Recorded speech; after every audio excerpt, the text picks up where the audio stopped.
Bible insight question answer സെഷന്റെ ഈ പുതിയ എപ്പിസോഡിലേക്ക് എല്ലാ മാന്യ പ്രേക്ഷകർക്കും സ്വാഗതം.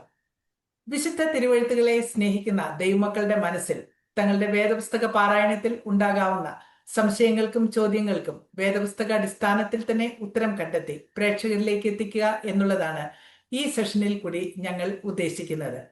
കഴിഞ്ഞ 70-ൽ പരം എപ്പിസോഡുകളിൽ കർത്താവിൽ പ്രസിദ്ധനും ഹീബ്രു ബൈബിൾ സ്കോളറും വേദാധ്യാപകനുമായ ഡോക്ടർ ബാബു ജോൺ വേട്ടമല സർ പ്രേക്ഷകരിൽ നിന്നുള്ള അനേകം ചോദ്യങ്ങൾക്ക് വേദപുസ്തക അടിസ്ഥാനത്തിൽ നിന്ന് ഒട്ടും വ്യതിചലിക്കാതെ മറുപടി തന്നു കഴിഞ്ഞു. ഇന്നും നിങ്ങളുടെ ചോദ്യങ്ങൾക്ക് മറുപടി തരുവാനായി മാന്യ കത്രിദാസൻ നമ്മോടൊപ്പം ഉണ്ട്. Welcome to this session sir. Sir, ഈ സെഷനിലെ ആദ്യത്തെ ചോദ്യം 2 ദിനവൃത്താന്തം 5-ാം അധ്യായം 10-ാം വാക്യത്തിൽ ശലോമോൻ രാജാവ് യഹോവയുടെ നിയമപ്പെട്ടകം സിയോൻ എന്ന ദാവീദിന്റെ നഗരത്തിൽ നിന്ന് കൊണ്ടുവരുന്നു. ആ അധ്യായത്തിന്റെ 10-ാം വാക്യത്തിൽ മോശെ ഹോരേബിൽ വെച്ച് പെട്ടകത്തിൽ വെച്ചിരുന്ന 2 കൽപ്പലകയല്ലാതെ അതിൽ മറ്റൊന്നും ഉണ്ടായിരുന്നില്ല എന്ന് കാണുന്നു. അതായത് അഹരോന്റെ തളിർത്ത വടിയും മന്ന ഇട്ടുവെച്ച പൊൻപാത്രവും ഇല്ലായിരുന്നു. എന്നിട്ടും ശലോമോന്റെ ആലയ പ്രതിഷ്ഠയെ ദൈവം അംഗീകരിച്ചു. ചോദ്യകർത്താവ് ചോദിച്ചിരിക്കുന്ന ചോദ്യം ഇതാണ്: അതിപരിശുദ്ധ സ്ഥലത്ത് വെക്കേണ്ട ഈ നിയമപ്പെട്ടകത്തിൽ ഈ 2 വസ്തുക്കളും ഇല്ലാതിരുന്നിട്ടും ദൈവം അംഗീകരിച്ചതിനെ ഒന്ന് വിശദീകരിക്കാമോ? ചോദ്യം തുടരുന്നു. ഈ 2 വസ്തുക്കൾ, അഹ്റോന്റെ തളിർത്ത വടിയും മന്ന ഇട്ടുവെച്ച പൊൻപാത്രവും, എവിടെ വെച്ചാണ് നഷ്ടപ്പെട്ടത്? Good question. Sometimes we find easy to answer, sometimes difficult to answer. ചിലപ്പോൾ അത് പറയാൻ ബുദ്ധിമുട്ടാണ്, അത് പെട്ടെന്ന് പറയാൻ കഴിയുന്ന കാര്യമാണ്. ഈ വേദപുസ്തകത്തിലെ ഒരു ചരിത്ര സംഭവം നമ്മൾ എടുക്കുമ്പോൾ, ചരിത്ര സംഭവമാണ്, അത് എപ്പോഴാണ് നടന്നത്, 2 എപ്പോഴാണ് എഴുതിയത്, ഈ 2 ടൈം തമ്മിൽ ഡിഫറൻസ് നോക്കണം. ഈ 2 ടൈം തമ്മിൽ ഡിഫറൻസ് നോക്കണം. 2, ഈ എഴുതിയ ആളിന് ഈ നടന്ന സംഭവത്തെ പറ്റിയുള്ള എന്തെല്ലാം ഡീറ്റെയിൽസുകൾ എഴുതുന്ന സമയത്ത് അവൈലബിൾ ആയിരുന്നു. ഇതാ 2ാമത്തെ കാര്യം. അപ്പോൾ തൻ്റെ കൺവീനിൽ നടക്കുന്ന ഒരു കാര്യമല്ല ഞാൻ എഴുതുന്നത്. ചിലപ്പം എത്രയോ വർഷങ്ങൾ മുമ്പ് അത് കാര്യത്തെ പറ്റി കേട്ട് എഴുതുന്ന എഴുതുകയാണ്. 2ാമത്തെ കാര്യം, ഈ കാര്യം നടന്ന സമയത്ത് അന്ന് എഴുതിയിട്ടുണ്ട്. അതും ഈ ഡീറ്റെയിലും കൂടി നോക്കിയാൽ ഡിഫറൻസ് ഉണ്ടോ എന്ന് നോക്കണം. ഡിഫറൻസ് ഉണ്ടോ എന്ന് ചോദിച്ചാൽ ഉണ്ടായിരിക്കണം. എന്തുകൊണ്ടുണ്ടായിരിക്കണം? അതാണ് ബൈബിളിന്റെ മൾട്ടിപ്പിൾ അറ്റസ്റ്റേഷൻ എന്ന് പറയുന്നത്. ഒരു സംഭവത്തെ പറ്റി ഒരാൾ പറയുന്നു, ഹൺഡ്രഡ്സ് ഓഫ് ഇയേഴ്സ് ലേറ്റർ വേറൊരാൾ പറയുന്നു. ഹൺഡ്രഡ്സ് ഓഫ് ഇയേഴ്സ് ലേറ്റർ വേറൊരാൾ പറയുമ്പോൾ നറേഷനിൽ ഡിഫറൻസ് ഉണ്ടോ? ഉണ്ടെങ്കിൽ ഈ പറഞ്ഞ കാര്യം ശരിയാ. 2 പേരും ഒരേ കാര്യം പറഞ്ഞ, പക്ഷെ ഡീറ്റെയിൽസ് ഒരാൾക്ക് കിട്ടിയ ഡീറ്റെയിൽസ് മറ്റേ ആൾക്കില്ലായിരുന്നു. Multiple attestation. ഈ രാജാക്കന്മാരുടെ പുസ്തകം ശലോമോന്റെ സമയത്ത് ശലോമോന്റെ എഴുത്തുകാർ അതാത് ദിവസം എഴുതി ഒപ്പിട്ട് വെക്കുന്നതാണ് രാജാക്കന്മാരുടെ പുസ്തകം. പക്ഷെ രാജാക്കന്മാരുടെ പുസ്തകത്തിന് ഒരു പ്രോബ്ലം, ഈ രാജാക്കന്മാർ തന്നെയാണ് എഴുതിക്കുന്നത്. അപ്പൊ ഇവര് കാണിച്ച പല സംഗതികളും എഴുത്തുകാർ എഴുതുകയല്ല, ഡീറ്റെയിൽസ്. നമ്മുടെ രാജാവല്ലയോ, പുള്ളി ഒരു വേറെ കാണിച്ചു വെച്ചാൽ നമ്മളായിട്ട് പറയേണ്ടതുണ്ട്. ഇവരെ പെയ്യെ കണ്ടില്ല എന്നറിയിക്കും. രാജാവും കണ്ടില്ല എന്ന് വെച്ചാൽ ഇവർക്ക് എന്തിനും ചക്കക്കുരു പറഞ്ഞാണ്ട് എല്ലാം കൂടുതൽ കൊടുക്കുകയും ചെയ്യുമായിരിക്കും. അങ്ങനെ ഒരു അഡ്ജസ്റ്റ്മെന്റ് ഈ രാജാക്കന്മാരുടെ പുസ്തകത്തിലുണ്ടായിരുന്നു. അത് കഴിഞ്ഞ് എത്രയോ വർഷങ്ങൾ കഴിഞ്ഞാണ് ക്രോണിക്കലേഴ്സ് വന്നിട്ട് ക്രോണിക്കൽസ് എഴുതുന്നത്. ക്രോണിക്കൽസ് എഴുതുമ്പോഴത്തേക്ക് ഒന്ന് രാജാക്കന്മാരും ശമൂവേലും അതിനു മുമ്പ് ന്യായാധിപന്മാരും ഉം, എഴുതാൻ വിട്ടുപോയ ഒരുപാട് കാര്യങ്ങൾ ഇവരിതിനകത്ത് കൂട്ടിച്ചേർത്തു.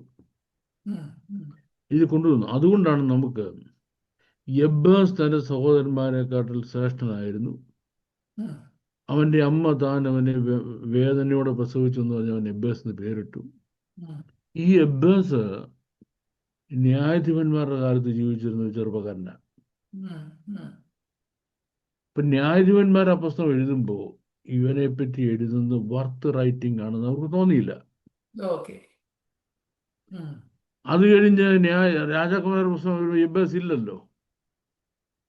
ഉം. അതെ. പക്ഷെങ്കിൽ ഈ നൂറ്റാണ്ടുകൾ കഴിഞ്ഞിട്ടാണ് ഇവര് വരുന്നത്, ക്രോണിക്കലേഴ്സ് വരുന്നത്. ഉം, ക്രോണിക്കലേഴ്സ് ഇങ്ങനെ ഇടയ്ക്കൂടെ കഴിഞ്ഞ് പോയി. അപ്പോൾ എഴുതേണ്ടിയ കാര്യങ്ങൾ, വിട്ടുപോയ കാര്യങ്ങളൊക്കെ അവരെടുത്തെഴുതി. ഉം, ഉം.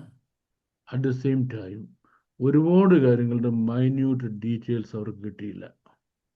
ഓക്കെ. ഉം, അപ്പോൾ നമുക്കിനി വരാം. ഉം, ആലയത്തിൽ ഈ രണ്ടും ഇല്ലായിരുന്നു ഉം. എന്ന് ക്രോണിക്കിൾസിൽ അവരെ പറ്റി പറയാത്തത് കൊണ്ട് ഇല്ലായിരുന്നു നമുക്ക് അനുമാനിക്കാൻ പറ്റത്തില്ല. ഓക്കെ. ആ, ആ. We cannot say that. ഉം, അവർക്ക് അതിനെ ഇൻഫർമേഷൻ ഇല്ലായിരുന്നു. ഉം, They don't have that information.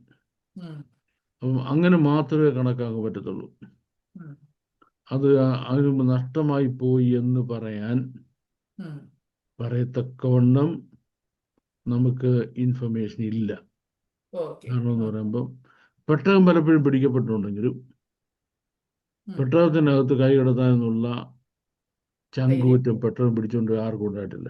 ഉം, അതിനെ എൻ്റെ കാര്യം. ഉം. Okay. Okay, thank So you. that's a clear answer, sir. Thank you very much. No problem. അടുത്ത ചോദ്യം. പുതിയ നിയമത്തിൽ നമ്മുടെ യേശു കർത്താവിനെ പത്രോസ് 3 പ്രാവശ്യം തള്ളി പറഞ്ഞ വിഷയം 4 സുവിശേഷങ്ങളിലും കാണുന്നു. മത്തായി സുവിശേഷം 26-ാം അധ്യായം 69-ാം വാക്യത്തിന്റെ തുടർച്ചയായിട്ട് ഒന്നാമതായി ഒരു വേലക്കാരത്തിയുടെ മുമ്പിൽ, രണ്ടാമതായി മറ്റൊരുത്തിയുടെ മുമ്പിൽ, മൂന്നാമതായി അവിടെ നിന്നവരുടെ മുമ്പിൽ പത്രോസ് യേശുവിനെ തള്ളി പറയുന്നതായി എഴുതിയിരിക്കുന്നു. മർക്കോസിന്റെ സുവിശേഷം 14-ാം അധ്യായം 66-ാം വാക്യം മുതൽ ഒന്നാമത് മഹാപുരോഹിതന്റെ ബാല്യക്കാരത്തിയുടെ മുമ്പിൽ, രണ്ടാമത് അതേ ബാല്യക്കാരത്തി പിന്നെയും അവരുടെ മുമ്പിൽ, മൂന്നാമത് അരികെ നിന്നവരുടെ മുമ്പിൽ എന്ന് എഴുതിയിരിക്കുന്നു. ലൂക്കോസിന്റെ സുവിശേഷത്തിലേക്ക് കടന്നു വരുമ്പോൾ ലൂക്കോസിന്റെ സുവിശേഷം 22-ാം അധ്യായം 55-ാം വാക്യത്തിന്റെ തുടർച്ചയായിട്ട് ഒന്നാമത് ഒരു ബാല്യക്കാരത്തി, രണ്ടാമത് മറ്റൊരുവന്റെ മുമ്പിൽ, മൂന്നാമത് വേറൊരുവന്റെ മുമ്പിൽ എന്ന് കാണുന്നു. യോഹന്നാന്റെ സുവിശേഷം 18-ാം അധ്യായം 16-ാം വാക്യം മുതൽ ഒന്നാമതായി വാതിൽ കാവൽക്കാരത്തിയുടെ മുമ്പിൽ, രണ്ടാമതായി ചിലർ പത്രോസിനോട് ചോദിക്കുമ്പോൾ തള്ളി പറയുന്നു, മൂന്നാമതായി പത്രോസ് കാതറുത്തവന്റെ ചാർച്ചക്കാരനായ ഒരുത്തന്റെ മുമ്പിൽ തള്ളി പറയുന്നു. പ്രേക്ഷകന്റെ ചോദ്യം ഇതാണ്: പത്രോസിനോട് ചോദ്യം ചോദിക്കുന്നവരുടെ ഈ പ്രതിപാദ്യത്തിൽ ഈ വ്യത്യസ്തത വന്നത് എന്തുകൊണ്ട്? യെസ്, പഴയ ആൻസർ തന്നെയാണ്, മൾട്ടിപ്പിൾ അറ്റസ്റ്റേഷൻ. പത്രോസ് കർത്താവിന് 3 പ്രാവശ്യം തള്ളിപ്പറഞ്ഞു എന്നുള്ളത് ഈ 3 പേര് പറയുന്നുണ്ട് അല്ലേ? പക്ഷേ മൈന്യൂട്ട് ഡീറ്റെയിൽസിൽ വ്യത്യാസമുണ്ട്. അങ്ങനെ തന്നെങ്കിൽ മാത്രമേ നമുക്ക് മൾട്ടിപ്പിൾ അറ്റസ്റ്റേഷൻ നടക്കത്തുള്ളൂ വേദപുസ്തകത്തിന്റെ വിശ്വസനീയതയ്ക്ക്. അപ്പൊ ഇനി ചോദ്യം ഉണ്ട്, ഏതാ നമ്മൾ എടുക്കേണ്ടെന്നുള്ളത്. ഇപ്പം ഒരേ സംഭവങ്ങൾ പല പ്രാവശ്യം പറഞ്ഞിരിക്കുമ്പോൾ മുമ്പ് പറഞ്ഞില്ല, പറഞ്ഞ ആരാണ്, സംഭവം എന്താണ്, സംഭവം നടക്കുമ്പോൾ ഇവരെവിടായിരുന്നു അല്ലേ? നമുക്ക് മത്തായിയുടെ സുവിശേഷം തുടങ്ങാം. ഈ സംഭവം നടക്കുന്ന അന്നാസിന്റെ അരമന അവിടെ ആ കോമ്പൗണ്ടിൽ വെച്ചാ നടക്കുന്നത്. ഈ സംഭവം നടക്കുന്നതിന് മുമ്പ് എഴുത്തുകാരനായ മത്തായി ഗെത്സമനായിൽ വെച്ച് വേറിട്ട് ഓടിക്കളഞ്ഞു. ആ, പിന്നെ മത്തായി ഇവിടെ ഇല്ല. ഉം, മത്തായി ഇത് കണ്ടിട്ടില്ല, ഉറപ്പായല്ലോ. ഉം, രണ്ട് ലൂക്കോസ് എവിടെ ആയിരുന്നു? ലൂക്കോസ് അന്ന് ക്രിസ്ത്യാനിയെ അല്ല, ഉം, അല്ലേ? ഉം, പുള്ളി ആ അലക്സാണ്ട്രിയയിലെ യൂണിവേഴ്സിറ്റിയിൽ കണ്ട് പഠിച്ചുകൊണ്ടിരിക്കുക. ഉം, അന്ന് ക്രിസ്ത്യാനിയെ അല്ല, ഇവരുടെ ബന്ധമില്ല. ഉം, അപ്പം അവർ രണ്ടുപേരും പോയി. മൂന്നാമത് യോഹന്നാൻ. ഉം. യോഹന്നാൻ ഈ സംഭവം നടക്കുമ്പോൾ അവിടെ ഉണ്ട്. ഓക്കെ. അതുകൊണ്ട് യോഹന്നാൻ പറഞ്ഞത് നമുക്ക് വിശ്വസിക്കാം. ഉം, പക്ഷെ യോഹന്നാൻ എഴുതുന്നതോ ഇത് കഴിഞ്ഞൊരു 60 വർഷത്തിന് ശേഷം എഴുതുന്നത്. ഉം, almost 60 years after the incident ആണ് യോഹന്നാൻ എഴുതുന്നത്. ക്രൂശീകരണത്തിന് 60 വർഷത്തിന് ശേഷമാണ് യോഹന്നാൻ എഴുതുന്നത്. പിടിയോ മാം? ആ, കേൾക്കാൻ എനിക്ക് കേൾക്കുന്നുണ്ട്, കേൾക്കുന്നുണ്ട്. ഉണ്ട്. ഈ സംഭവം കഴിഞ്ഞ് 60 വർഷം കഴിഞ്ഞ് യോഹന്നാൻ ഇത് എഴുതുന്നത്. എഴുതിയത്. ഉം, എന്നാൽ ഈ സംഭവം കഴിഞ്ഞിട്ട് ഒരു 10-28 വർഷമായപ്പോഴേക്ക് ഉം, ആണ് മർക്കോസ് എഴുതുന്നത്. ഉം, ഈ സംഭവം മർക്കോസ് നമ്മൾ ബന്ധമെടുക്കാം. ഉം, മർക്കോസിന്റെ മാളികമുറിയിൽ നിന്ന് അന്ത്യാത്താഴം കഴിഞ്ഞ് യേശുവിന് ശേഷം വരും പോകുമ്പോൾ മർക്കോസ് പതുങ്ങി പതുങ്ങി ഇവരുടെ പുറകെ പോയി. ഉം, ഗെത്സമനായിൽ വെച്ച് കർത്താവ് പിടിക്കപ്പെട്ട് ശിഷ്യന്മാരെല്ലാം ഓടിപ്പോയപ്പം മർക്കോസ് ഉടുതുണി കളഞ്ഞിട്ട് ഓടി വീട്ടിൽ പോയി ഉം, നല്ല ഡ്രസ്സൊക്കെ ഇട്ടുകൊണ്ട് നേരെ വന്നു. എന്തിന്? സംഗതി കാണാൻ. ഉം. അപ്പോൾ ഒരു ദൂരെ നിന്ന് ഇത് മുഴുവൻ കീഴായിട്ട് ഒബ്സർവ് ചെയ്തത് ഒരു ഒബ്സർവർ ആണല്ലോ മർക്കോസ്. മർക്കോസ്. ഉം, ഉം, ഈ മർക്കോസിന്റെ സുവിശേഷം നമ്മൾ വായിച്ചാൽ ഉം, ഒരു ഫാസ്റ്റ് റണ്ണിങ് ട്രെയിൻ അല്ലെ ഫ്ലൈറ്റ് പോലാണിത്. ഉം. ഉം. ഈ ഫ്ലൈറ്റ് തുടങ്ങിക്കഴിഞ്ഞാൽ ഭയങ്കര സ്പീഡിൽ അങ്ങ് പോകില്ലയോ? അതെ, അതെ. ഇറങ്ങാനാകുമ്പോഴത്തേക്ക് പെയ്യ സ്പീഡ് കുറഞ്ഞ് പതുക്കെ പതുക്കെ പതുക്കെ ചരിഞ്ഞ് ചരിഞ്ഞ് ചരിഞ്ഞ് ചരിഞ്ഞ് ചരിഞ്ഞ് ചരിഞ്ഞ് ചരിഞ്ഞ് ചരിഞ്ഞ് ചരിഞ്ഞ് പെയ്യ സ്റ്റേഷൻ. ഇറങ്ങുക. ഉം, നമ്മുടെ വാഴ്ത്തപ്പെട്ട കർത്താവിൻ്റെ ശുശ്രൂഷ മുതൽ ഉം, കർത്താവിൻ്റെ താൻ കൊല്ലപ്പെടുന്നതിന് വേണ്ടി യെരുശലേമിൽ വരുന്നവരെയുള്ള കാലത്തെ കാര്യം ഉം, മർക്കോസ് ഒറ്റയടിയും കട്ടിക്കുക. ഉം. എന്നെ സ്പീഡാണ് പുള്ളി പോകുന്നത്. ഒരു സംഭവത്തിൽ വേറെ സംഭവത്തിൽ പുള്ളി ഒരു ടൈം ഗ്യാപ്പ് ഇടത്തില്ല, അങ്ങ് പോവുക. ഉം, ഒരു എക്സ്പ്രസ് ട്രെയിനാണ്. ഉം, അങ്ങനെ അത് പുള്ളിക്ക് അവസ്ഥ ഒന്നും അറിയത്തില്ല. പത്രോസ് പറഞ്ഞിട്ട് പുള്ളി ട്രാൻസ്ലേറ്റ് ചെയ്തതാണ്. ഉം, പുള്ളിക്ക് അറിയത്തില്ല പറ്റി. ഉം, പത്രോസിന് പറഞ്ഞ കാര്യം അതും പുള്ളി അടിച്ചങ്ങ് വിടും. ഉം, ഈ കർത്താവ് അന്ത്യാത്താഴത്തിന് വരുന്ന മർക്കോസിന്റെ വീട്ടിലാണല്ലോ. ഉം, അത് കഴിഞ്ഞ് നടക്കുന്ന എല്ലാ സംഭവങ്ങളും മർക്കോസിന് അറിയാമല്ലോ. കൃത്യമായിട്ട്. ഉം, മർക്കോസ് സ്പീഡ് കുറച്ചിട്ട് ഓരോന്ന് പെതുക്കെ പെതുക്കെ പെതുക്കെ പെതുക്കെ പെതുക്കെ പെതുക്കെ ഇങ്ങനെ പറയാൻ തുടങ്ങി. ഉം, അതുകൊണ്ടാണ് മർക്കാൻ സുവിശേഷം 13-ാം അധ്യായം കഴിയുമ്പോഴത്തേക്ക് സ്പീഡ് കുറഞ്ഞു. ഉം, ഭയങ്കര ഡീറ്റെയിൽഡ് എക്സ്പ്ലനേഷൻ. അതിന് മുമ്പ് ഡീറ്റെയിൽസ് ഇല്ല. കാര്യം പുള്ളിക്ക് ഡീറ്റെയിൽസ് അറിയത്തില്ല. Minor details. മൈന്യൂട്ട് ഡീറ്റെയിൽസ് അറിയത്തില്ല. ഉം, പിന്നെ അറിയുന്നത് ഒന്ന്. രണ്ട്, ഇത് താൻ എഴുതിക്കൊണ്ടിരിക്കുക. അപ്പൊ എഴുതിക്കൊണ്ടിരിക്കുമ്പോൾ പുള്ളിക്ക് ഇതിനകത്ത് ഒരു മിസ്റ്റേക്ക് വരുന്നത് നിർബന്ധമാണ്. ഉം, അപ്പൊ ഈ ഭാഗങ്ങളൊക്കെ വളരെ ഭംഗിയായിട്ട് വളരെ വളരെ ഭംഗിയായിട്ട് മർക്കോസ് എഴുതി. ഉം, അതൊക്കെ എഴുതി കഴിഞ്ഞ് ഏതാണ്ട് യേശു ക്രിസ്തുവിന്റെ ക്രൂശീകരണമൊക്കെ കഴിഞ്ഞപ്പോഴത്തേക്കാണ് മർക്കോസിനെ പിടിക്കാനായിട്ട് റോമൻ സോൾജേഴ്സ് വരുന്നത്. ഉം, എഴുതിയ കടലാസുകൾ കണ്ട് പുള്ളി ജീവൻ കൊണ്ടുകൂടി രക്ഷപ്പെട്ടു. ഉം, ഉം, പിന്നെ ശിഷ്യന്മാർ ഈ കടലാസ് കളക്ട് ചെയ്ത് നോക്കിയപ്പം നല്ല ഗംഭീരമായിട്ട് എഴുതിയിട്ടുണ്ട്. ഉം, ബാക്കി ഒരു പാരഗ്രാഫ് അവർ എഴുതി ചേർക്കും. ഓക്കെ. അതാ മർക്കോസിന്റെ ലാസ്റ്റ് എന്ന് പറയുന്നത്. അപ്പൊ ഈ ഭാഗം മർക്കോസ് ദൃക്സാക്ഷി അടുത്ത് നിൽക്കുന്നവനും കണ്ടറിഞ്ഞവനും ഇതിനെപ്പറ്റി ധാരാളം പ്രസംഗിച്ചവനുമായതുകൊണ്ട് മർക്കോസിന്റെ ഡീറ്റെയിൽസ് ആണ് നമുക്ക് പൂർണ്ണമായിട്ടും നമുക്ക് ആക്സെപ്റ്റ് ചെയ്യാൻ കഴിയുന്നത്. മറ്റേ ഒന്നും അവിശ്വസനീയമൊന്നുമല്ല, നമുക്ക് പൂർണ്ണമായിട്ട് ആക്സെപ്റ്റ് ചെയ്യാൻ കഴിയുന്ന ഡീറ്റെയിൽസ് ആണ്. Yes. Okay. Is that fair enough madam? Yes. Thank you very much sir. അടുത്ത ചോദ്യം, യോഹന്നാന്റെ സുവിശേഷം 19-ാം അധ്യായം 10-11 വാക്യങ്ങളിൽ പീലാത്തോസ് യേശുവിനോട് എനിക്ക് നിന്നെ, യേശുക്രിസ്തുവിനെ ക്രൂശിപ്പാൻ അധികാരമുണ്ടെന്നും നിന്നെ വിട്ടയപ്പാൻ അധികാരമുണ്ടെന്നും നീ അറിയുന്നില്ലയോ എന്ന് ചോദിച്ചതിന് യേശു അവനോട്, അതായത് പീലാത്തോസിനോട്, മേലിൽ നിന്ന് നിനക്ക് കിട്ടിയിട്ടില്ല എങ്കിൽ എൻ്റെ മേൽ നിനക്ക് ഒരു അധികാരവും ഉണ്ടാകില്ലായിരുന്നു. അതുകൊണ്ട് എന്നെ നിന്റെ പക്കൽ ഏൽപ്പിച്ചവന് അധികം പാപമുണ്ട് എന്ന് ഉത്തരം പറഞ്ഞു. ചോദ്യം ഇതാണ്, ഇവിടെ യേശുവിനെ പീലാത്തോസിന്റെ പക്കൽ ഏൽപ്പിച്ചവന് അധികം പാപമുണ്ട് എന്ന് പറയുന്നു. തൊട്ട് മുകളിൽ മേലിൽ നിന്ന് നിനക്ക് കിട്ടിയിട്ടില്ല എങ്കിൽ ഒരധികാരവും ഉണ്ടാകില്ലായിരുന്നു എന്നും കാണുന്നു. ഇതിന് ഒരു വ്യക്തത പ്രതീക്ഷിക്കുന്നു. അതിന് വ്യക്തത ആവശ്യമാണ്. 3 പ്രാവശ്യം പീലാത്തോസിന്റെ കോടതിയിൽ യേശുക്രിസ്തുവിനെ കൊണ്ടുവന്നു. 3 പ്രാവശ്യം വിസ്താരത്തിന്. 1-ാമത്തെ വിസ്താരത്തിൽ തന്നെ പീലാത്തോസ് എന്താ ഇവന്റെ കുറ്റം? എന്താ? ഇവൻ ഗലീല മുതലിവിടെ വരെ ജനത്തെ വഞ്ചിക്കുന്നു. ഞാൻ വേണം,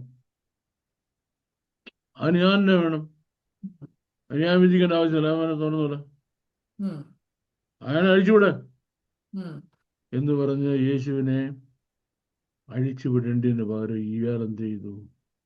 അവിടുന്ന് യേശുവിനെ ഇയാളുടെ അടുത്ത് അയച്ചു. പിന്നെ ഹെരോദാവിന്റെ അടുത്ത് അയക്കുമായിരുന്നു അല്ലേ? അത് രണ്ടാമത് വന്നു. രണ്ടാമത് വന്നപ്പം ഉള്ള സകല വിചാരണ നോക്കിയിട്ടും ഒരു കുറ്റം കാണാൻ കഴിയുന്നില്ല. അപ്പൊ കുറ്റം കാണാൻ പുള്ളി പറഞ്ഞു, ഞാൻ അവനെ അടിപ്പിച്ച് വിട്ടയക്കാമെന്ന്. അടുപ്പിക്കുന്നത് റോമൻ നോട്ട്സ് കൊണ്ടുള്ള അടി എന്ന് പറഞ്ഞാൽ കൊല്ലുന്നതിനൊക്കെ ഭയങ്കരമാണ് അല്ലേ? ഞാൻ അവന് വിട്ടയക്കുകയാണെന്ന് പറഞ്ഞാൽ വിട്ടയക്കുക, ആർക്കൊന്നും അനങ്ങാനൊക്കെ. കാര്യം പട്ടാളം വീണ്ടും പുള്ളിയുടെ കയ്യിലിരിക്കുക. ചെയ്തോ? ചെയ്തില്ല. അടിച്ച് പൊളിച്ചു കളഞ്ഞു. അടിച്ച് പൊളിച്ചിട്ടാ ഞാൻ ഇതിനു മുമ്പ് നിർത്തി. ഞാൻ പറഞ്ഞു അവനെ ക്രൂശിക്കണം എന്ന് പറഞ്ഞു. അവനെ ക്രൂശിക്കണം എന്ന് പറഞ്ഞു. ഓഹോ. 3-ാമത് വിസ്താരത്തിന് വിളിച്ചു. ഈ 3-ാമത്തെ ട്രയൽ എന്ന് പറഞ്ഞാൽ 3 പ്രാവശ്യമാണ് ഒറ്റയിടത്ത് ചെയ്തത്. 3-ാമത്തെ ട്രയൽ തന്നെ 3 പ്രാവശ്യം നടക്കുന്നുണ്ട്. ഇതിനകത്ത് വെച്ച് പ്രിട്ടോറിയത്തിൽ വെച്ച്, കോർട്ടിൽ വെച്ച്, ഇന്നർ സർക്കിളിൽ വെച്ച്. ഇത്രയും കഴിഞ്ഞു. ഇനി കൊന്നില്ലെന്നേ ഉള്ളൂ. അപ്പൊ ഒരു നീക്കുക. ഇപ്പോഴും പുള്ളി ഇൻവെസ്റ്റിഗേഷൻ നടത്തി. ഇൻവെസ്റ്റിഗേഷൻ ഇവനോടെന്താ മറുപടി പറയാൻ? കർത്താവ് മിണ്ടിയില്ല. നീ എന്നോട് ഉത്തരം പറയുന്നില്ലയോ? എനിക്ക് നിന്നെ ക്രൂശിക്കാനും വിട്ടയക്കാനും അധികാരമുണ്ടെന്ന് നീ അറിയുന്നില്ലയോ? കർത്താവ് നീ കൂടാ. മുകളിൽ നിന്ന് ലഭിച്ചിട്ടില്ലെങ്കിൽ നിനക്ക് എന്നെ തൊടാൻ പറ്റത്തില്ല. You cannot touch me without you being given permission from above. അതെന്റെ പിതാവ് അനുവദിച്ചതാ. അത് എന്റെ പിതാവ് മുകളിൽ നിന്ന് എന്റെ പിതാവ് നിന്റെ മുമ്പിൽ ഇളിഭനായി നിൽക്കുന്നതിന് എന്നെ അനുവദിച്ചതാ. ഞാൻ എന്തിനു ഇളിഭനായിട്ട് നിന്നതാ? എന്റെ പിതാവിന്റെ ഹിതം നിവർത്തിക്കാൻ, അല്ല നിന്നെ പേടിച്ചിട്ടല്ല. നിന്നെ എനിക്കൊരു പേടിയില്ലെന്ന്. കാരണം ഇപ്പൊ ഞാൻ ചോദിച്ചാല് 72,000 സോൾജേഴ്സ് വിടണം. 72,000 പിന്നെ ഈ പീലാത്തോസും കീലാത്തോസും ഒന്നും അവിടെ ഇല്ല. ഇപ്പൊ ചോദിച്ചാൽ മതി. അപ്പം നിന്നെ എനിക്കൊരു പേടിയില്ല. പിന്നെ എന്നെ നിന്റെ കയ്യിൽ ഏൽപ്പിച്ചല്ലോ ആര്? യഹൂദന്മാര്. അവരുടെ ന്യായപ്രമാണ പ്രകാരം അവർക്ക് എന്നെ ശിക്ഷിക്കാം. അവരുടെ ന്യായപ്രമാണ പ്രകാരം എന്നെ ശിക്ഷിക്കണമെങ്കിൽ അതിനർഹമായ ഒരു തെറ്റും ഞാൻ ചെയ്തിട്ടില്ല. ന്യായപ്രമാണ പ്രകാരം എന്നെ ശിക്ഷ വിധിക്കാൻ ഒരു തെറ്റും ഞാൻ ചെയ്തിട്ടില്ല. അപ്പൊ അവരെന്ത് ചെയ്തു? ഞാൻ ചെയ്തിട്ടില്ലാത്ത രാജ്യദ്രോഹ കുറ്റങ്ങൾ എൻ്റെ മേൽ ചുമത്തി. ഒന്ന്, ഞാൻ ജനത്തിൽ കലഹം ഉണ്ടാക്കുന്നു. ഒന്ന്. ഞാൻ ജനങ്ങളോട് ടാക്സ് കൊടുക്കണ്ടെന്ന് പറയുന്നു. രണ്ടും ചെയ്തിട്ടില്ല. മൂന്ന്, ഞാൻ ഇദ്ദേഹത്തെ വെല്ലുവിളിച്ചുകൊണ്ട് പകരം ഞാനാണ് രാജാവെന്ന് പറയുന്നു. കൈസറെ വെല്ലുവിളിച്ച് ഞാൻ രാജാവെന്ന് പറയുന്നു. എന്റെ രാജ്യം ഐഹികമല്ലെന്നേ, ഞാൻ രാജാവാണ്. But how does it bother you? നിന്റെ രാജ്യത്ത് ഞാൻ വരുന്നില്ലല്ലോ, ഞാൻ രാജാവാ. But my kingdom doesn't belong to this world. ഐഹികമല്ലാത്ത ഒരു രാജ്യത്തിന്റെ രാജാവാണ്.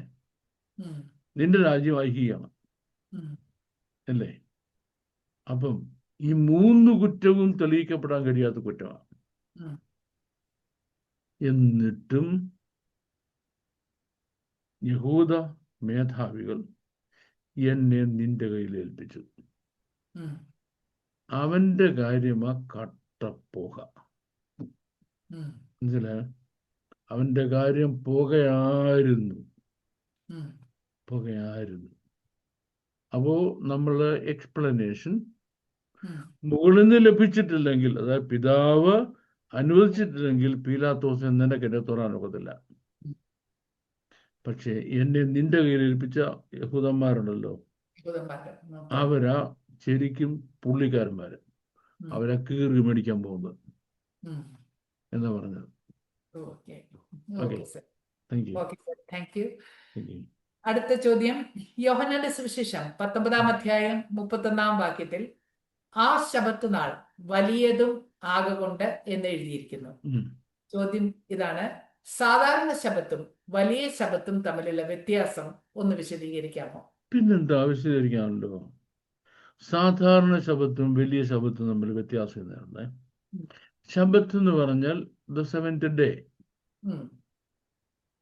യഹൂദന്മാർക്ക് ഈ പെരുന്നാളുകൾ കൊടുത്തിരുന്നു. പെരുന്നാളുകള് ഈ സെവൻത് ഡേയിലാണ് കൺക്ലൂഡ് ചെയ്യേണ്ടത്. എല്ലാ പെരുന്നാളും 7 ദിവസം ഉത്സവം ആചരിച്ച് 7-ാം ദിവസം വിശുദ്ധ സഭായോഗം കൂടി പിരിഞ്ഞു പോകണം. ആ 7-ാം ദിവസം ഇൻ കേസ് ശബത്താണെന്നിരിക്കട്ടെ, ആ 7-ാം ദിവസം വെള്ളിയാഴ്ച ആയിരിക്കാം, വ്യാഴാഴ്ച ആയിരിക്കാം, തിങ്കളാഴ്ച 7 ദിവസമാകാം. ഏത് ഈ ഉത്സവത്തിന്റെ ലാസ്റ്റ് ഡേ എന്ന് പറയുന്നത്. അപ്പോൾ ഈ ഉത്സവത്തിന്റെ ലാസ്റ്റ് ഡേ ശബത്താണെന്നുണ്ടെങ്കിൽ ഉത്സവത്തിന്റെ മഹാദിനം എന്ന് പറയും. ദി ഗ്രേറ്റ് സബത്ത് എന്ന് പറയും. Simple as that. If it happens to be on Sabbath, it is like that. Yes. Thank you. സദൃശവാക്യങ്ങൾ 8-ാം അധ്യായം 22 മുതൽ 31 വരെ യേശുവിന്റെ സൃഷ്ടിപ്പിനെ പറ്റിയാണല്ലോ പറഞ്ഞിരിക്കുന്നത്. ഈ വിവരണം എബ്രായ ഭാഷയിൽ ഇങ്ങനെ തന്നെ ആണോ? ചോദ്യം ചോദിച്ചിരിക്കുന്നത്, ഈ വിവരണം എബ്രായ ഭാഷയിൽ ഇങ്ങനെ തന്നെ ആണോ? സദൃശവാക്യങ്ങൾ 8-ാം അധ്യായം 22 മുതൽ 31 വരെ യേശുവിന്റെ സൃഷ്ടിപ്പിനെ പറ്റിയാണല്ലോ പറഞ്ഞിരിക്കുന്നത്. അല്ല, എന്തോ യേശുവിന്റെ സൃഷ്ടിപ്പിനെ പറ്റി അല്ല. യേശുവിന്റെ സൃഷ്ടിപ്പിനെ പറ്റി അല്ല പറഞ്ഞിരിക്കുന്നത്. അവിടെയാണ് കൺഫ്യൂഷൻ ഉണ്ടാകുന്നത്. അവിടെയാണ് കൺഫ്യൂഷൻ. കാരണം ഇത് ഓ 900 BC ശലോമോൻ എഴുതുക. ഇതിനെ ഇംഗ്ലീഷിൽ ട്രാൻസ്ലേറ്റ് ചെയ്തത് ഉം, 1605 ഉം, 1605 ട്രാൻസ്ലേറ്റ് ചെയ്തത്. അപ്പോൾ 1605 ട്രാൻസ്ലേറ്റ് ചെയ്യുമ്പോൾ എല്ലാ ഹീബ്രു വാക്കുകളുടെ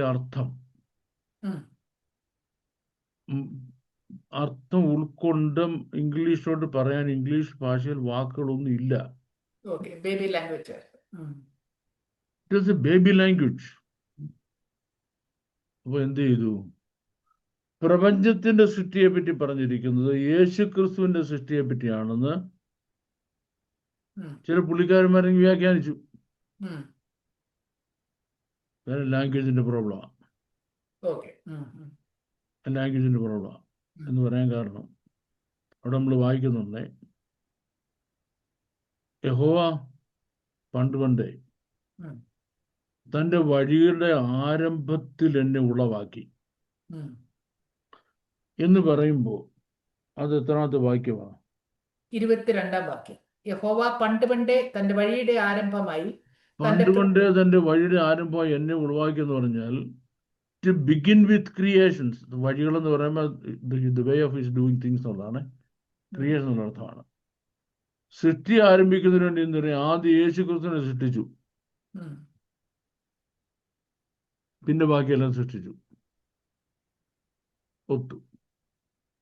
അതിനൊത്തു വരുന്ന പല വാക്യങ്ങളും വേദപുസ്തകം കണ്ടുപിടിക്കാൻ കഴിയും.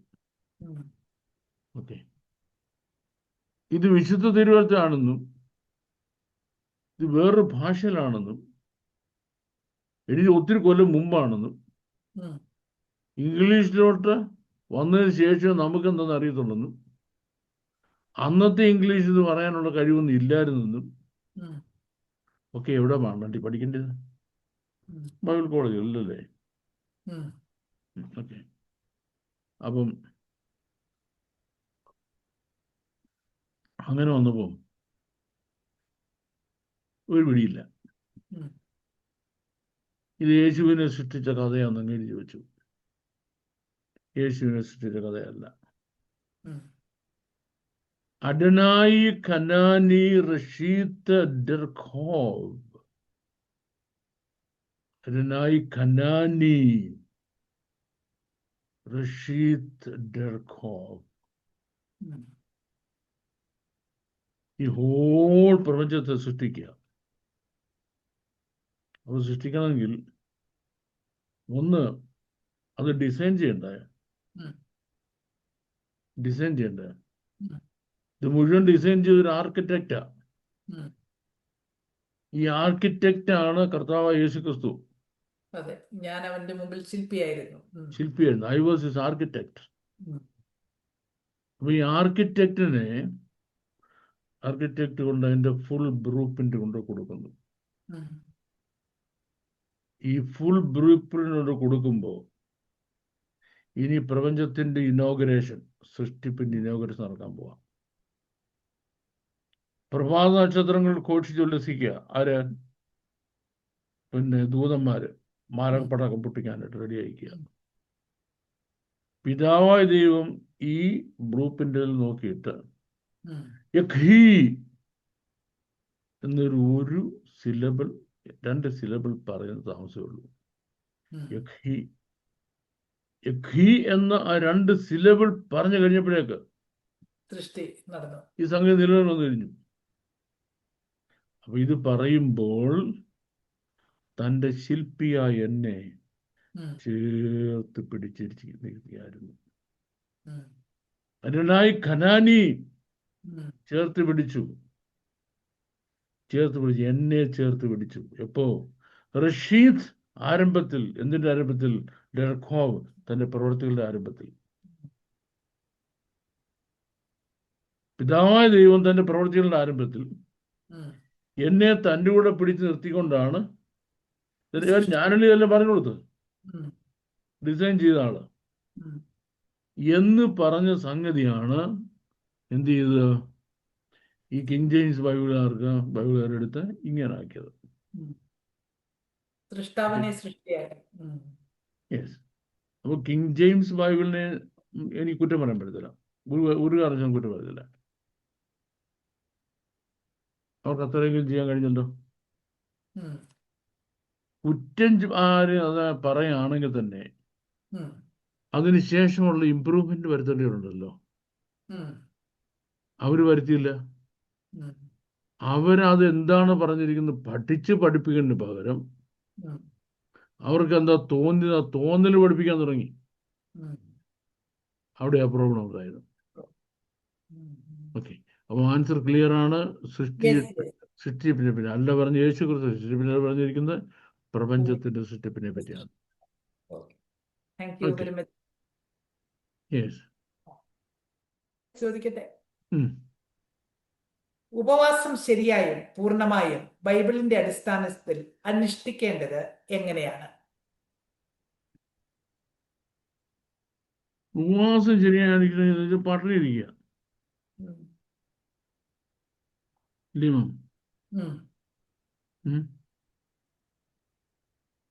ഇപ്പോഴാണെങ്കിൽ ഭയങ്കര വിറ്റാണ് കേട്ടോ. ഉപവാസം പറഞ്ഞാൽ ഈ 2 താറാമുട്ടയും 4 അപ്പവും കഴിച്ചിട്ടാണ് ഇപ്പം ഉപവാസം എന്ന് ആൾക്കാർ പറയുന്നത്. എനിക്കറിയത്തില്ല ഇങ്ങനെയാണെന്നുള്ളത് പറയുന്നത്. പലപ്പോഴും ചില പ്രദേശങ്ങളിലൊക്കെ മുട്ട കിട്ടാനില്ലെന്ന്. മുട്ട കിട്ടാത്തതിൻ്റെ കാര്യം അവിടെ ഉപവാസമാണ്. അവിടെ ഉപവാസമായോണ്ട് ഈ മുട്ട കിട്ടാനില്ല. തീർന്നു പോകുന്നു കംപ്ലീറ്റ്. ഇതാ അതിനെ പറ്റിയൊരു പറച്ചില്. നമുക്ക് ശരിക്കും പറഞ്ഞാൽ ഈ വിഷയത്തെ പറ്റി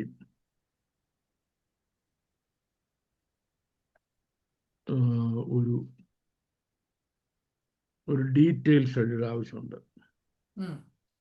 ഉപവാസത്തെ പറ്റി. കാരണം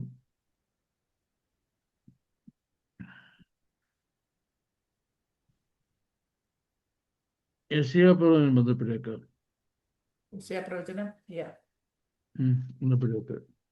ഇതിനെ കംപ്ലീറ്റ് മാറ്റി എഴുതി. കംപ്ലീറ്റ് ആ കൺസെപ്റ്റ് തന്നെ മാറി.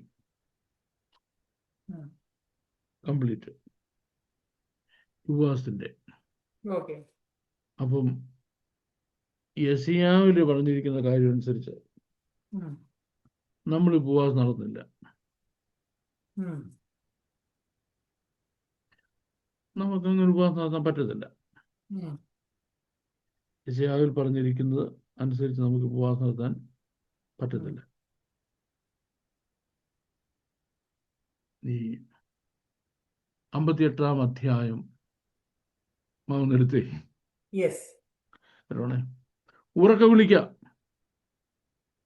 അടങ്ങിയിരിക്കരുത്, കാഹളം പോലെ നിന്റെ ശബ്ദം ഉയർത്തി എൻ്റെ ജനത്തിന് അവരുടെ ലംഘനത്തെയും യാക്കോബ് ഗൃഹത്തിന് അവരുടെ പാപങ്ങളെയും അറിയിക്കുക.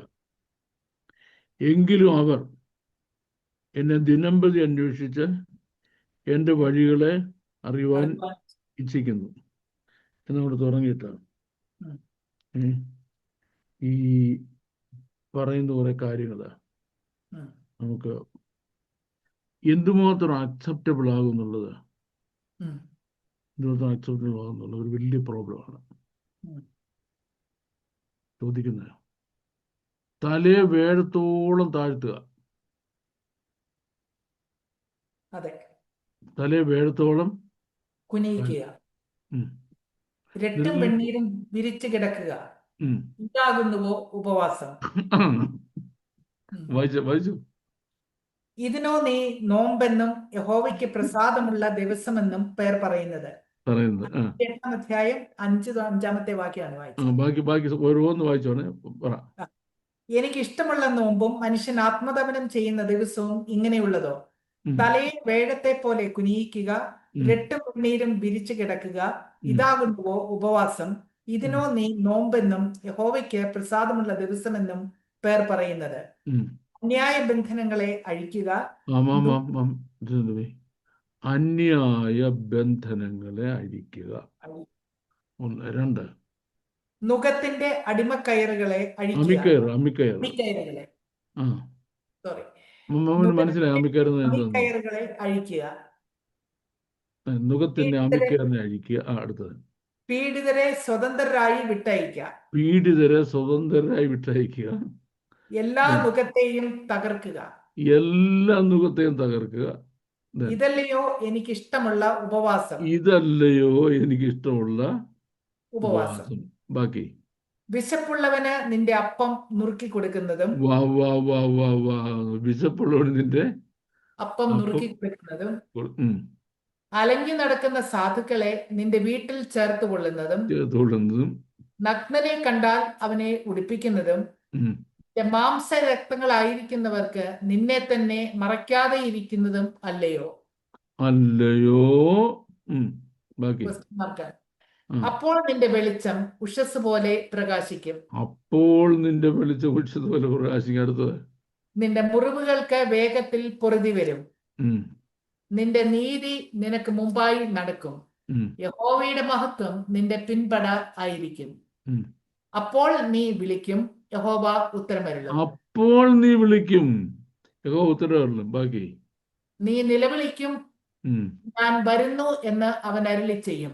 ഉം, മുഖവും വിരൽ ചൂണ്ടുന്നതും വഷളത്വം സംസാരിക്കുന്നതും നീ നീ നിന്റെ നടുവിൽ നിന്ന് നീക്കിക്കളയുകയും വിശപ്പുള്ളവനോട് നീ താല്പര്യം കാണിക്കുകയും കഷ്ടത്തിലിരിക്കുന്നവന് തൃപ്തി വരുത്തുകയും ചെയ്യുമെങ്കിൽ ഉം, നിന്റെ പ്രകാശം ഇരുളിൽ ഉദിക്കും, നിന്റെ അന്ധകാരം മധ്യാഹ്നം പോലെ ആകും. ഉം. യഹോവ നിന്നെ എല്ലായ്പ്പോഴും നടത്തുകയും വരണ്ട നിലത്തിലും നിന്റെ വിശപ്പടക്കി നിന്റെ അസ്ഥികളെ ബലപ്പെടുത്തുകയും ചെയ്യും. നീ മതി, നനവുള്ള തോട്ടം പോലെയും വെള്ളം വറ്റിപ്പോകാത്ത നീരുറവ് പോലെയും ആകും. മതി, നിന്റെ സന്തതി പുരാതന മതി. ശൂന്യങ്ങളിൽ പണിയും. മതി, തലമുറ തലമുറ തലമുറയായി കിടക്കുന്ന അടിസ്ഥാനങ്ങളെ നീ കെട്ടിപ്പൊക്കും. കേടു തീർക്കുന്നവനെന്നും കുടിയിരിപ്പാൻ തക്കവണ്ണം പാതകളെ സ്ഥാനത്താക്കുന്നവനും എന്നും നിനക്ക് പേർ പറയും. ഓക്കെ, കേട്ടോണേ. ഉം, എന്നോട് എൻ്റെ ഒരു സ്നേഹിതൻ ചോദിച്ചു, ഉം, ഇത് പാസ്റ്റാണ്. ഉം, എന്ന് ചോദിച്ചു, ബാബു, ഈ ഉപവാസത്തിൻ്റെ ഡോക്ടർ എന്ന് പറയാൻ പറഞ്ഞു. ഞാൻ മേഡം, നീ സഭക്കാരെല്ലാം വിളിക്കണം. ഉം, ഒരാഴ്ചത്തെ ഉപവാസം ഇല്ലേ? ഉം, ഒരാഴ്ചത്തേക്കുള്ള അരിയും സാധനങ്ങളും എല്ലാം അവരവരുടെ വീട്ടിൽ ഇങ്ങനെ കൊണ്ടുവരണം. ഉം, എല്ലാം കംപ്ലീറ്റ് ഇങ്ങനെ കൊണ്ടുവരണം. കപ്പയോ അരിപ്പൊടിയോ ചക്കയോ മാവോ തേങ്ങയോ എന്തൊക്കെ കൊണ്ടുവരിക. അരിയും എല്ലാം കൊണ്ടുവരിക. മുളക് പൊടിയും മഞ്ഞപ്പൊടിയും എല്ലാം. ഉണക്ക് വേണ്ടി അതും ആയിക്കോട്ടെ. ഉം, പിന്നെ മീൻ മേടിക്കാൻ, പച്ചമീൻ മേടിക്കാൻ, ഇറച്ചി മേടിക്കാനുള്ള കാശുണ്ടെങ്കിൽ ചിക്കൻ മേടിക്കാൻ അതും കൊണ്ടുവരിക. എല്ലാവരും കൊണ്ടുവന്നല്ലോ. ഉം, എന്നിട്ട് നിങ്ങൾ ഇതും കൊണ്ട് പെയ്യെ ഇറങ്ങണം. ഉം, ആ നിങ്ങളുടെ പരിസരത്തുള്ള ഓരോ പാവപ്പെട്ടതിൻ്റെ അടുത്ത് ചെല്ലണം.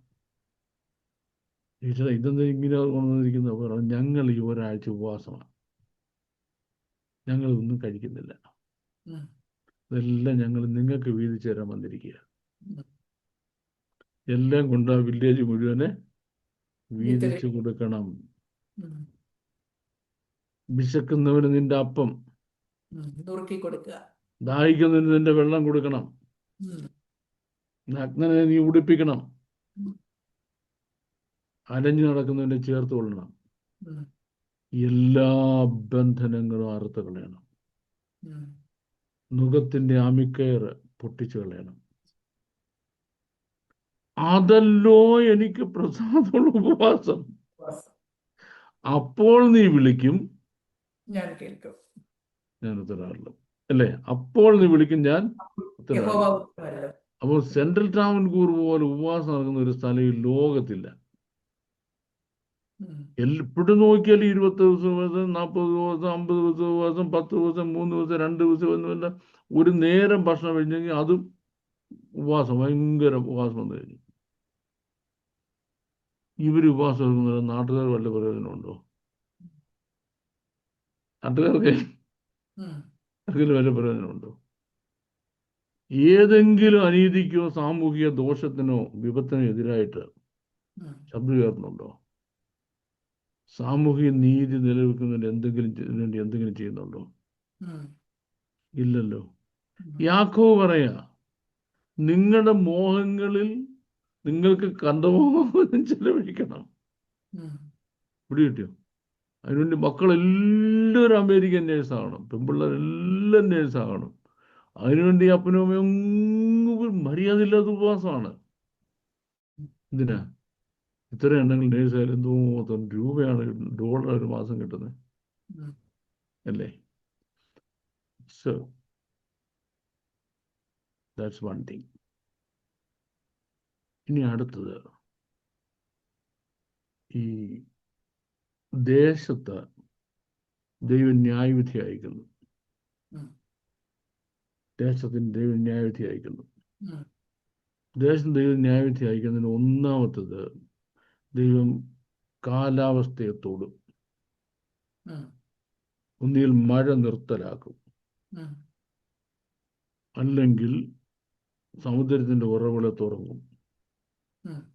നിർത്താത്ത മഴയുണ്ടാകും, സുനാമി ഉണ്ടാകും. അത് കാണുമ്പോൾ ദൈവത്തിനെ മനസ്സിലാക്കിക്കോണം, ദൈവത്തിന്റെ ന്യായവിധി ദേശത്ത് വരാൻ തുടങ്ങുന്നു. അപ്പൊ ചിലവനും പറയാണ് എൻ്റെ നാമം വിളിക്കപ്പെടുന്ന ജനം, എൻ്റെ ജനം. ഒന്ന്, അവർ തങ്ങളെ തന്നെ താഴ്ത്തണം. അവരുടെ അഹങ്കാരമാണ് ദേശത്തിന് ഈ വിപത്തുണ്ടാകാൻ കാരണം. ആരുടെ? ദൈവമക്കളുടെ അഹങ്കാരമാണ്. അപ്പൊ എന്ത് വേണ്ടി അവര് തന്നെത്താൻ താഴ്ത്തണം. രണ്ടവർ പ്രാർത്ഥിക്കണം. 3, അവരെങ്കിലേക്ക് തിരിയണം. 4, അവരുടെ ദോഷ വഴികളെ വിടണം. ഇത് 4 ചെയ്താൽ ഞാൻ സ്വർഗത്തിൽ നിന്ന് കേട്ടിട്ട് അവരുടെ ദേശത്തിന് സൗഖ്യം വരുത്തി കൊടുക്കും. ഇത് ദേശത്തിന് വേണ്ടിയുള്ള പ്രാർത്ഥനയുടെ പിന്നെ നിയമം, അതിന്റെ ഡോക്ട്രിൻ. ഇനി ഒരാൾ രോഗിയായി തീർന്നു നമ്മുടെ സഭയിൽ. അപ്പം ആദ്യം ഈ ആള് സഭയിലെ മൂപ്പന്മാരെ വിളിക്കണം. അവിടെ വലിയൊരു പ്രോബ്ലം ഉണ്ട് കേട്ടോ. അപ്പം ടൈം ഒരുപാട് അങ്ങ് പോകും തോന്നുന്നു. ഇറ്റ്സ് ഓക്കെ, കുഴപ്പമില്ല. എനിക്ക് 5 മിനിറ്റ് എടുക്കാമായിരുന്നു. അവിടെ ഇൻഫെക്ഷൻസ് എന്ന മീനിങ് അല്ല രോഗത്തിന് കൊടുത്തിരിക്കുന്നത്. പല്ലുവേദന, തലവേദന, അല്ലെങ്കിൽ ഏതെങ്കിലും ഇൻഫെക്ഷൻ അണുബാധയല്ല അവിടെ പറഞ്ഞിരിക്കുന്നത്. വലിയ പ്രോബ്ലമാണത്. ഞാൻ പഠിപ്പിക്കുമ്പോഴേ സൂക്ഷിച്ചാൽ പഠിപ്പിക്കുന്നത്. കാര്യം അതുപോലെ ആൾക്കാരനെ തല്ലിക്കൊല്ലാനായിട്ട്. ദൈവം ഒരു ഒരു ഒരു ഒരു വിശ്വാസിയെ ശിക്ഷിക്കുമ്പോൾ, അവൻ്റെ പാപത്തിന് ശിക്ഷിക്കുമ്പോൾ അവൻ എഴുന്നേക്കാൻ വയ്യാതായി പോകും. അതാണ് അവിടുത്തെ രോഗം. ആ മൂപ്പന്മാരെ വിളിക്കണം. അവര് വന്നിട്ട് അവരന്യോന്യം ചോദിക്കണം, സഹോദരൻ, ഞാൻ സഹോദരനോട് എന്തെങ്കിലും ചെയ്തിട്ടുണ്ടോ, എന്തെങ്കിലും വിഷമുണ്ടോ ചോദിച്ചാൽ അന്യോന്യം നിരപ്പ് പ്രാപിക്കണം. അതിനുശേഷം അവർ ഇവനോട് ചോദിക്കണം, നീ പരുമാകത്തൊക്കെ എന്ത് ദോഷം ചെയ്താലും നിനക്ക് ഓർമ്മ വരുന്നുണ്ട്, അതവൻ ഏറ്റു പറയണം. എന്നിട്ട് എണ്ണ തേച്ച് പ്രാർത്ഥിക്കണം. എണ്ണ വെച്ച് പ്രാർത്ഥിച്ചാൽ മതി, സൗഖ്യമാവും. അതിന് ഉറപ്പാ. there is absolutely no doubt about it. ദൈവം അവനെ എഴുന്നേൽപ്പിക്കും. ദൈവം അവനെ ദീനക്കാരനെ എഴുന്നേക്കാൻ വയ്യായിരുന്നുള്ളതാണ് അവൻ്റെ പ്രോബ്ലം. ഉം. എഴുന്നേൽപ്പിക്കും. ഇൻഫെക്ഷൻ ഉള്ളവർ എഴുന്നേറ്റ് നടക്കത്തില്ല ചിലപ്പം. അതെ അതെ ഉം. ഇല്ലേ? എഴുന്നേക്കാൻ വയ്യ, എഴുന്നേൽപ്പിക്കും. അവൻ പാപം ചെയ്തിട്ടുണ്ടെങ്കിൽ ദൈവം അവനോട് ക്ഷമിക്കും. ക്ഷമിക്കും. ഒരു ഇൻഡിവിജ്വലിന് എനിക്ക് ദൈവസന്നിധിയിൽ വേറിട്ടിരിക്കണം. ഉം. അതിന് ഇത്രയേ ഉള്ളൂ. അയാളുടെ ഗ്രഹകാര്യങ്ങളൊക്കെ കൃപ വെച്ച് വെച്ചിട്ട് ആരോടെങ്കിലും റിക്കൺസൈൽ ചെയ്യാനുണ്ടെങ്കിൽ റിക്കൺസൈൽ ചെയ്തിട്ട് ഉം. ദൈവസന്നിധി വന്ന് ഭക്ഷണം വെടിഞ്ഞ് പ്രാർത്ഥനയോട്ടിരിക്കണം. അപ്പോൾ ഇതെല്ലാം വ്യത്യസ്തമായ കാറ്റഗറിയാണ്. Category. Yes, yes. ഞാൻ ഈ ലാസ്റ്റിൽ പറഞ്ഞോണ്ട് ഈ പുള്ളി ഈ ചാപ്പാടും കൊണ്ട് പോകണ്ട. അതിനൊക്കെ എല്ലാം കൊണ്ട് ഞാൻ ഇത്ര ദിവസം ഉപവാസമാണ്, എൻ്റെ ചാപ്പാട് നിങ്ങളുടെ അടുത്തെന്ന് പറഞ്ഞത്. ഉം. യെശയ്യാപ്രവചനത്തിൽ പറഞ്ഞ കോണ്ടെക്സ്റ്റ് ഏതാണ്? അത് വേറെ. ഉം. ആ കോണ്ടെക്സ്റ്റ് അല്ല ദിനവൃത്താന്ത പുസ്തകത്തിൽ ആര് പറഞ്ഞിരിക്കുന്നത്? ശലോമോൻ പറഞ്ഞിരിക്കുന്നത് അല്ലേ? ഉം. ആ കോണ്ടെക്സ്റ്റ് അല്ല ആര് പറഞ്ഞത്? യാക്കോബിന്റെ യാക്കോബ് ലേഖനം പറഞ്ഞത്. ഈ കോണ്ടെക്സ്റ്റ് അല്ല ഒരു ഇൻഡിവിജ്വൽ അയാളും ദൈവവും തമ്മിലുള്ള കാര്യം ക്രമീകരിക്കേണ്ടിരിക്കുമ്പോൾ ഇരിക്കുന്നത്. കൂടുതൽ ഇത്രയുമാണ് ഉപവാസത്തെ പറ്റി നമ്മൾ വെരി ക്ലിയർ കാര്യം. Thank you very much sir. നല്ല രീതിയിലുള്ള എക്സ്പ്ലനേഷൻ ആയിരുന്നു. ഈ സെഷൻ ഇവിടെ പൂർത്തിയാകുന്നു. തുടർന്നും വേദപുസ്തക അടിസ്ഥാനത്തിലുള്ള നിങ്ങളുടെ സംശയങ്ങളും ചോദ്യങ്ങളും സ്ക്രീനിൽ കാണുന്ന നമ്പറിൽ ടെക്സ്റ്റ് മെസ്സേജ് ആയിട്ടോ വോയിസ് മെസ്സേജ് ആയിട്ടോ അറിയിക്കാവുന്നതാണ്. നിങ്ങളുടെ ചോദ്യങ്ങളെ ഞങ്ങൾ വളരെ വിലയേറിയതായി കാണുന്നു. അതിന്റെ തക്ക സമയത്ത് ബാബു സർ അതിന്റെ മറുപടി നൽകുന്നതായിരിക്കും. May God bless you all. Thank you once again.